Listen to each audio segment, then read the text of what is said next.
Hello friends, welcome to study with Mayank. Myself Shanti. Friends, हमने chapter 2 complete कर लिया। आज हम चैप्टर 3 शुरू करेंगे। ओके, हमारा चैप्टर 3 है परमाणु एवं अणु, एटम्स एंड मॉलिक्यूल्स। तो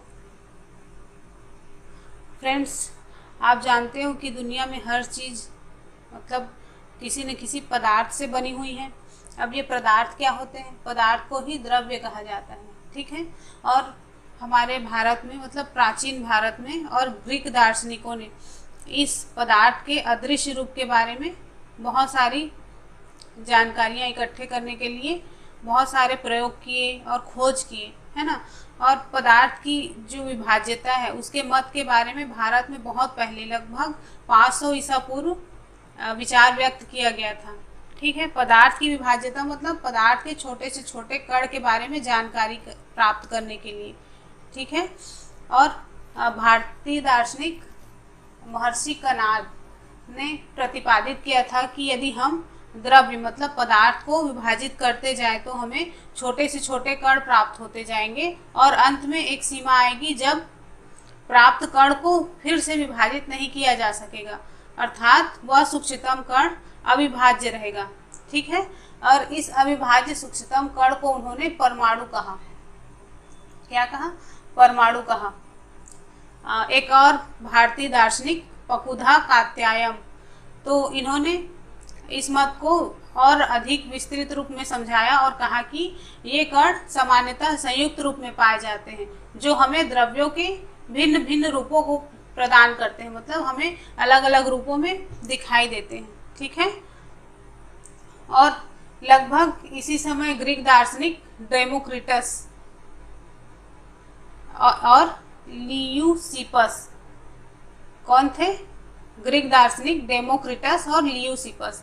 इन्होंने सुझाव दिया कि यदि हम द्रव्य को विभाजित करते जाएं तो एक स्थिति ऐसी आएगी जब प्राप्त कण को पुनः विभाजित नहीं किया जा सकेगा, और इन्होंने इस अविभाज्य कणों को परमाणु अर्थात अविभाज्य कहा, ठीक है। ये सभी सुझाव दार्शनिक विचारों पर आधारित थे। इन विचारों की वैधता सिद्ध करने के लिए 18वीं शताब्दी तक कोई भी प्रयोगात्मक कार्य नहीं हुए थे। ओके, 18वीं शताब्दी के अंत तक वैज्ञानिकों ने तत्वों और यौगिकों के बीच भेद को समझा और स्वाभाविक रूप से यह पता करने के इच्छुक हुए कि तत्व कैसे और क्यों संयोग करते हैं, ठीक है। जब तत्व परस्पर संयोग करते हैं तब क्या होता है। ओके, तो इस तरह से वैज्ञानिक एंटोनी एल लेवाइजिए ने रासायनिक संयोजन के 2 महत्वपूर्ण नियम स्थापित किए, ठीक है। किसने? जहाँ यहाँ पे लिखा है लेवाइजिए एवं जोसेफ एल प्राउस्ट ने बहुत अधिक प्रायोगिक कार्यों के पश्चात रासायनिक संयोजन के निम्नलिखित 2 नियम प्रतिपादित किए। मतलब हम अब यहाँ से चैप्टर शुरू करेंगे अपना, ठीक है। 3.1 रासायनिक संयोजन के नियम। तो किसने किसने दिया ये नियम जो है? लेवाइजिए और जोसेफ एल प्राउस्ट ने, ठीक है। तो चलिए देखते हैं उनके नियम क्या क्या थे। पहला नियम है 3.1 का 1। इसमें पहला नियम है द्रव्यमान संरक्षण का नियम। ओके, तो द्रव्यमान संरक्षण का नियम किसने दिया? जोसेफ एल प्राउस्ट ने, ठीक है। तो चलिए देखते हैं डिटेल में। द्रव्यमान संरक्षण के नियम के अनुसार किसी रासायनिक अभिक्रिया में द्रव्यमान का न तो सृजन किया जा सकता है और न ही विनाश किया जा सकता है, ठीक है। तो इसको हम समझ लेते हैं कि द्रव्यमान होता क्या है। तो द्रव्यमान क्या होता है? तो हर वो पदार्थ जो इस धरती पर मौजूद है उसका अपना द्रव्यमान है, ठीक है। फ्रेंड्स, यहाँ पर मैं बता दूं, क्लियर कर दूं कि द्रव्यमान और भार दोनों अलग अलग चीज़ें हैं, ठीक है। भार क्या होता है? तो भार मतलब weight is equal to m g। तो यहाँ पर m क्या है? W वेट हो गया, M द्रव्यमान मतलब मास बोला जाता है जिसको, और G मतलब गुरुत्वाकर्षण, ग्रेविटी। ठीक है, तो अब भार क्या है, तो इसको समझने के लिए एग्जाम्पल लेते हैं।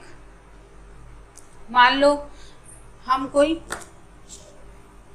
50 किलो की बोरी लेते हैं। ठीक है, ये 50 किलो की बोरी है, इसके अंदर चावल भरा हुआ है।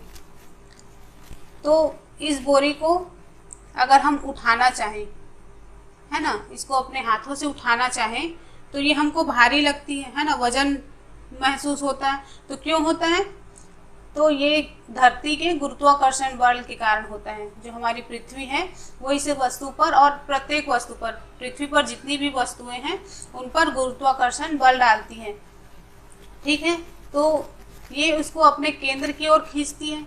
इस चावल की बोरी को पृथ्वी अपने गुरुत्वाकर्षण बल से अपने केंद्र की ओर खींचेगी, जबकि इसको हम ऊपर उठा रहे हैं तो हम गुरुत्वाकर्षण बल के विपरीत उठा रहे हैं, उसको विपरीत वजन मतलब उसको ऊपर उठाने की कोशिश कर रहे हैं, तो इस पर क्या लगेगा, भार लगेगा। तो उसका मेन कारण क्या है, जो हमको उसका भार महसूस होता है, तो उसका असली वजह है गुरुत्वाकर्षण। ठीक है, अब धरती पर इसका गुरुत्वाकर्षण इतना है, इसलिए ये हमको, मान लो ये 50 किलो का बोरी का वजन है। ठीक है, अब हम दूसरे ग्रह पर चले जाएं या फिर चंद्रमा पर चले जाएं, तो वहाँ पर हम इस बोरी को आसानी से उठा पाएंगे। क्यों, क्योंकि चंद्रमा का गुरुत्वाकर्षण बल कम होता है पृथ्वी की अपेक्षा। उसी तरह से अगर हम किसी दूसरे ग्रह पर भी चले जाएं तो वहाँ भी हमको इस बोरी का वजन और कम मालूम होगा, क्योंकि अलग अलग ग्रहों पर गुरुत्वाकर्षण बल अलग अलग है। अब चांद पर गुरुत्वाकर्षण बल 1.6 लगता है। ठीक है, तो फ्रेंड्स हमने देखा कि भार जो है मतलब वेट अलग अलग ग्रहों पर या अलग अलग जगहों पर कम ज़्यादा होती रहती है, जबकि उस जो बोरी है इसके अंदर हमने जो सामान रखा है मतलब जो चावल रखा हुआ है हमने उसको तो कम नहीं किया है ना। तो ये जो इसके अंदर पदार्थ भरा हुआ है यही क्या कहलाएगा, यही इस पदार्थ का द्रव्यमान कहलाएगा। और द्रव्यमान हमेशा स्थिर होता है, चाहे हम कहीं भी ले जाएं उसको, चांद पर ले जाएं या किसी मंगल ग्रह पर ले जाएं या किसी भी ग्रह पर ले जाएं, इस बोरी में जो पदार्थ भरा हुआ है उसको तो हमने कम नहीं किया, फिर भी उसका भार क्या हुआ, कम हो गया। तो भार क्या है, अस्थिर है, जबकि द्रव्यमान सदैव स्थिर रहता है। तो यहाँ पर इस नियम में यही कहा गया है कि किसी रासायनिक अभिक्रिया में द्रव्यमान का ना तो सृजन किया जा सकता है और ना ही विनाश किया जा सकता है, मतलब द्रव्यमान हमेशा स्थिर रहता है। ओके, तो चलिए आगे देखते हैं। इसको एक उदाहरण के माध्यम से समझेंगे हम, एक प्रैक्टिकल के माध्यम से।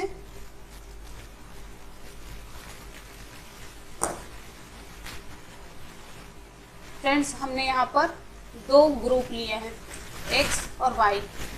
अब इस X ग्रुप में हमने पहला है कॉपर सल्फेट 1.25 ग्राम लिया, Y ग्रुप में सोडियम कार्बोनेट 1.43 ग्राम लिया। अब दूसरा है बेरियम क्लोराइड 1.22 ग्राम, सोडियम सल्फेट 1.53 ग्राम। तीसरा है लेड नाइट्रेट 2.07 ग्राम और सोडियम क्लोराइड 1.17 ग्राम। तो ये हमने दो ग्रुप बना लिए, X और Y। ठीक है, अब इसके द्वारा हम एक प्रैक्टिकल करेंगे। तो चलिए देखते हैं क्या करना है हमको। हम X और Y जो दोनों ग्रुप हैं उसको अलग अलग इसका विलयन बना लेंगे 10 ml जल में। ठीक है, मान लो हम कॉपर सल्फेट और सोडियम कार्बोनेट लेते हैं, तो इसका हम 10 ml जल में विलयन तैयार कर लेंगे। और विलयन को किस में लेंगे, तो यहाँ पर आप एक कोनिकल फ्लास्क देख रहे हो जिसको शंकुआकार फ्लास्क बोला जाता है। ये कोनिकल फ्लास्क है कांच की। तो इसके अंदर हम Y का विलयन लेंगे जो कि क्या है, सोडियम कार्बोनेट। ठीक है, और दूसरा है ये एक छोटी सी परख नली है, इसमें हम X का विलयन लेंगे मतलब कॉपर सल्फेट लेंगे। ठीक है, और इस टेस्ट ट्यूब को हम इस तरह से बांधकर इसके अंदर में लटका देंगे ताकि यह इसमें डूबे नहीं। ठीक है, फिर इसको एक कॉर्क से ढक देंगे। अब क्या करना है, तो इसके बाद हम इसको जो टेस्ट ट्यूब है इसको अलग से तौल लेंगे, पहले तौल लेंगे और इस वाई विलियन को भी तौल लेंगे जो कि हमने 10 ml जल में घोला हुआ है। ठीक है, अब इसको दोनों को आपस में इस तरह से लटकाने के बाद एक बार फिर से तौल लेंगे। ठीक है, अब इसके बाद तौलने के बाद हम क्या करेंगे, इस जो टेस्ट ट्यूब है इसको इस रस्सी को ढीली करके इसमें जो एक्स विलियन भरा है उसको वाई विलियन में मिला देंगे। ठीक है, अब ये दोनों आपस में मिल जाएगा तो इसको मिलने के बाद हम फिर से तौलेंगे। ठीक है, ये जो कॉनिकल फ्लास्क है इसको फिर से तौलेंगे। हम क्यों तौलेंगे इसको, तो हमको ये देखना है कि ये जो y का विलियन है और x का विलियन है इसके मिलने पर कोई अभिक्रिया हुई या नहीं। ठीक है, और इनके जो अंतर वस्तु है, मतलब इन दोनों में जो पदार्थ हमने लिया है उसमें कोई परिवर्तन होता है या नहीं, इसको ज्ञात करने के लिए हम इसको तौल लेंगे। ठीक है, तो फ्रेंड्स अगर हमने इन दोनों के मिलने से पहले तौल लिया, उसके बाद फिर इन दोनों विलयनों को मिलने के बाद तौला, तो हम पाएंगे कि दोनों के द्रव्यमान में कोई परिवर्तन नहीं हुआ है। ठीक है, जबकि रासायनिक अभिक्रिया हुई पर इसके द्रव्यमान में कोई परिवर्तन नहीं हुआ। ठीक है, तो इससे क्या सिद्ध होता है, इससे ये जो द्रव्यमान संरक्षण का नियम है वो यहाँ पर सिद्ध होता है इस प्रैक्टिकल के द्वारा। एक बार फिर से पढ़ते हैं, द्रव्यमान संरक्षण का नियम क्या है, तो किसी रासायनिक अभिक्रिया में द्रव्यमान का न तो सृजन किया जा सकता है और न ही विनाश किया जा सकता है। ठीक है, चलिए आगे बढ़ते हैं।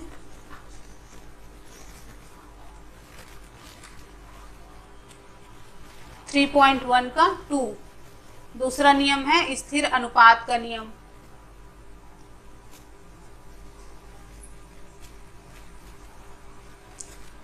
तो फ्रेंड्स लेवाइजिए और जो भी अन्य वैज्ञानिक हैं जिन्होंने इस द्रव्यमान संरक्षण के नियम और स्थिर अनुपात का नियम इस पर प्रैक्टिकल किया, उन्होंने इस बात पर प्रकाश डाला कि कोई भी यौगिक 2 या 2 से अधिक तत्वों, एक मिनट, तो उन्होंने बताया कि कोई भी यौगिक 2 या 2 से अधिक तत्वों से निर्मित होता है और इस प्रकार प्राप्त यौगिकों में इन तत्वों का अनुपात स्थिर होता है, चाहे इसे किसी भी स्थान से प्राप्त किया गया हो या किसी ने भी इसे बनाया हो। ठीक है, तो उनके अनुसार क्या था, प्राउस्ट के अनुसार किसी भी यौगिक में तत्व सदैव एक निश्चित द्रव्यमानों के अनुपात में विद्यमान होते हैं। ठीक है, जैसे मैंने कहा कि कोई भी तत्व या यौगिक है ना एक निश्चित अनुपात में मिलाने पर बनते हैं और उनका अनुपात सदैव स्थिर रहता है ना, चाहे वो किसी भी स्थान से प्राप्त किया गया हो। मतलब मान लो आपको अमोनिया बनाना है तो उसमें है ना नाइट्रोजन और हाइड्रोजन का जो अनुपात है वो हमेशा स्थिर रहेगा, है ना, एक अनुपात में मिलाओगे तभी आपको अमोनिया प्राप्त होगा, चाहे आप उसको किसी भी स्थान पर बनाओ। जैसे कि हम उदाहरण से देख लेते हैं, जल में हाइड्रोजन एवं ऑक्सीजन 1:8 होता है, अमोनिया NH3 नाइट्रोजन एवं हाइड्रोजन का अनुपात 14:8 होता है। तो चाहे कोई भी व्यक्ति उसको बनाए या किसी भी स्थान पर बनाए, इसका अनुपात सदैव स्थिर रहेगा, मतलब 14:8 ही रहेगा। ठीक है, तो यही क्या कहलाता है, स्थिर अनुपात का नियम कहलाता है।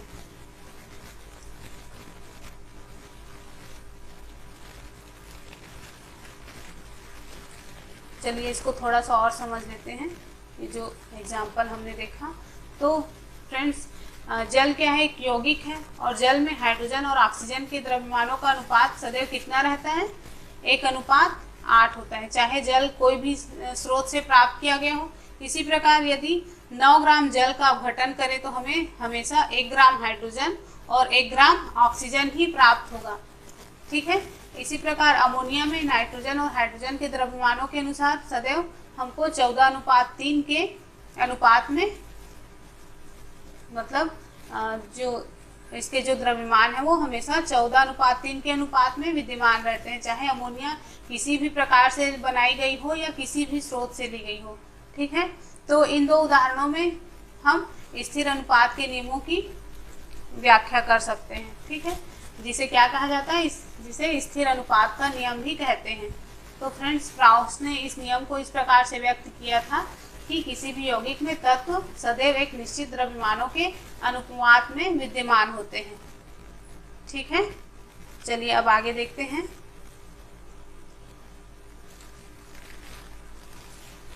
फ्रेंड्स, यहाँ पर हमें जॉन डाल्टन के बारे में थोड़े से फैक्ट जानने हैं। तो फ्रेंड्स, जॉन डाल्टन का जन्म सन 1766 में इंग्लैंड के एक गरीब जुलाहा परिवार में हुआ था और 12 वर्ष की आयु में उन्होंने एक शिक्षक के रूप में अपनी जीविका शुरू की। ठीक है, और 7 साल बाद जब वह एक स्कूल में प्रिंसिपल बन गए और सन 1793 में जॉन डाल्टन एक कॉलेज में गणित, भौतिक और रसायन शास्त्र पढ़ाने के लिए मैनचेस्टर चले गए। वहां पर उन्होंने अपने जीवन का अधिकांश समय शिक्षण और शोध कार्यों में व्यतीत किया। सन 1808 में इन्होंने परमाणु सिद्धांत को प्रस्तुत किया, जो द्रव्यों के अध्ययन के लिए एक महत्वपूर्ण सिद्धांत साबित हुआ। ठीक है, कब किया? सन 1808 में परमाणु सिद्धांत प्रस्तुत किया। ठीक है, तो फ्रेंड्स, अब वैज्ञानिकों की अगली समस्या इन नियमों की उचित व्याख्या करने की थी। तो अंग्रेज रसायनज्ञ जॉन डाल्टन ने द्रव्यों की प्रकृति के बारे में एक आधारभूत सिद्धांत प्रस्तुत किया। ठीक है, तो क्या किया? डाल्टन ने द्रव्यों की विभाज्यता के बारे में विचार प्रदान किया, जिसे उस समय तक दार्शनिकता माना जाता था। ग्रीक दार्शनिकों के द्वारा द्रव्यों के सूक्ष्मतम अविभाज्य कण, जिसे परमाणु नाम दिया गया था, उसे डाल्टन ने भी परमाणु नाम दिया। डाल्टन का यह सिद्धांत रासायनिक संयोजन के नियमों पर आधारित था। ठीक है, तो डाल्टन के परमाणु सिद्धांत ने द्रव्यमान के संरक्षण के नियम और निश्चित अनुपात के नियम की बहुत अच्छी तरह से व्याख्या की। ठीक है, तो चलिए देखते हैं उनके सिद्धांत के अनुसार, जो जॉन डाल्टन ने जो सिद्धांत प्रतिपादित किया उसके अनुसार क्या था। तो सभी द्रव्य, चाहे तत्व, यौगिक या मिश्रण हो, सूक्ष्म कणों से बने होते हैं, जिन्हें परमाणु कहते हैं। तो इन्होंने भी बताया कि कोई भी तत्व परमाणुओं के छोटे छोटे कणों से मिलकर बने होते हैं। ठीक है, तो फ्रेंड्स, डाल्टन के सिद्धांत की विवेचना हम इस तरह से कर सकते हैं, जो मैं नीचे बता रही हूँ आपको। मैंने यहाँ पर लिखा नहीं है, पर मैं आपको ओरली बता रही हूँ।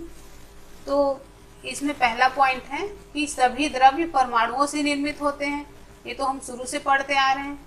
दूसरा पॉइंट है अविभाज्य सूक्ष्मतम कण होते हैं, जो रासायनिक अभिक्रिया में न तो सृजित होते हैं न ही उनका विनाश होता है। ओके, तीसरा पॉइंट है दिए गए तत्व के सभी परमाणुओं का द्रव्यमान एवं रासायनिक गुणधर्म समान होते हैं। मतलब कोई भी तत्व है, उसके परमाणु द्रव्यमान, जो मैंने आपको ऊपर समझाया, और उसके रासायनिक गुणधर्म मतलब रासायनिक विशेषताएं समान होती हैं। ठीक है, और चौथा पॉइंट है अलग अलग तत्वों में परमाणुओं के द्रव्यमान एवं रासायनिक गुणधर्म भिन्न भिन्न होते हैं। मतलब एक तत्व है, क्या है? सोना एक तत्व है, दूसरा है चांदी, तो दोनों के गुणधर्म अलग अलग होंगे। ठीक है सॉरी। और अलग अलग तत्वों के परमाणु परस्पर छोटी पूर्ण संख्या के अनुपात में संयोग कर यौगिक निर्मित करते हैं। ओके, अब छठवां पॉइंट है किसी यौगिक में परमाणुओं की सापेक्ष संख्या एवं प्रकार निश्चित होते हैं। ठीक है, तो आप नेक्स्ट चैप्टर में ये पढ़ेंगे कि परमाणु में और भी छोटे छोटे कण विद्यमान होते हैं। ठीक है, तो यहाँ पर हमारा ये पॉइंट भी कंप्लीट हो गया। चलिए अब नेक्स्ट देखते हैं 3.2 परमाणु क्या होता है।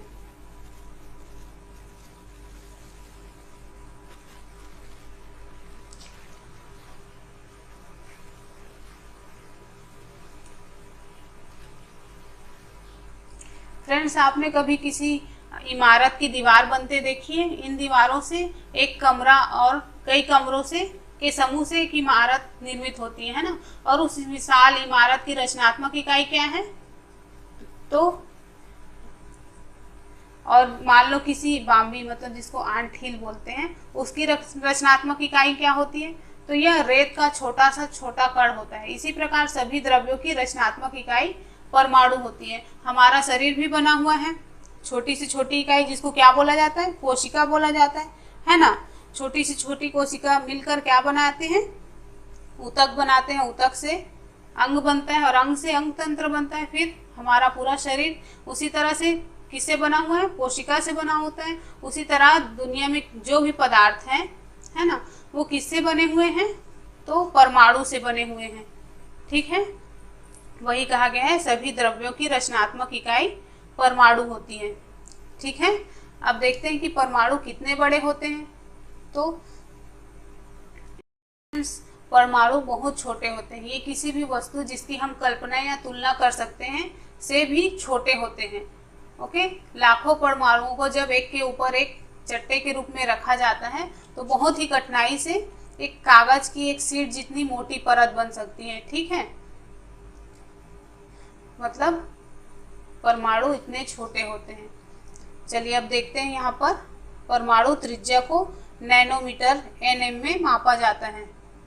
ठीक है, तो नैनोमीटर कितना होता है? 10⁹ मीटर बराबर 1 नैनोमीटर। उसी तरह 1 मीटर बराबर 10⁹ नैनोमीटर। ठीक है, चलिए यहाँ पर एक चार्ट बनाए हैं जिसमें त्रिज्या मीटर में दिया गया है और उसके उदाहरण दिए गए हैं। तो हम देखते हैं 10⁻10, मतलब इसकी त्रिज्या दी गई है। मान लो हम एक परमाणु लेते हैं, एक परमाणु अगर हम लेते हैं हाइड्रोजन की, तो उसकी त्रिज्या कितनी होगी? 10⁻10। ठीक है, तो इतनी छोटी सी हाइड्रोजन परमाणु की त्रिज्या होगी। ठीक है, मीटर में है ये। और जल के अणु कितने बड़े होंगे? तो 10⁹ हीमोग्लोबिन अणु 10⁸, रेत के कण 10⁻4, कोई चींटी तो वो 10⁻2, और मान लो एक तरबूज तो वो 10⁻1। ठीक है, तो यहाँ पर हमने परमाणु के आकार के बारे में जाना कि कितने बड़े होते हैं। तो फ्रेंड्स, जब परमाणु का आकार इतना छोटा है कि हम इसे नगण्य मान सकते हैं, तो हम इसके बारे में क्यों सोचें? हम इसके बारे में इसलिए सोचते हैं क्योंकि हमारा पूरा विश्व ही परमाणु से बना हुआ है। चाहे हम उसे देख नहीं सके, फिर भी वे यहाँ विद्यमान है और हमारे प्रत्येक क्रियाकलाप पर उनका प्रभाव पड़ता रहता है। अब हम आधुनिक तकनीकों की सहायता से तत्वों की सतहों को आवर्धित प्रतिबिंबों को देख सकते हैं, है ना, जिससे उनमें उपस्थित परमाणु स्पष्ट रूप से दिखाई देते हैं। ठीक है, आजकल टेक्नोलॉजी इतनी आगे बढ़ चुकी है कि हम किसी भी चीज के सूक्ष्मतम रूप को, मतलब उसके परमाणुओं को भी देख सकते हैं। ओके, तो फ्रेंड्स, यहाँ पर हम ये चैप्टर क्लोज करते हैं। अभी इसके मेरे ख्याल से 3 या 4 पार्ट्स और आएंगे इस चैप्टर के, चैप्टर 3 के। ठीक है, तो आगे का नेक्स्ट हम अगले वीडियो में पूरा करेंगे। ठीक है, तो फ्रेंड्स, अगर वीडियो पसंद आता है तो आप लाइक, शेयर और कमेंट बिल्कुल करना मत भूलिएगा। ओके, तो मिलते हैं नेक्स्ट वीडियो में। Bye bye.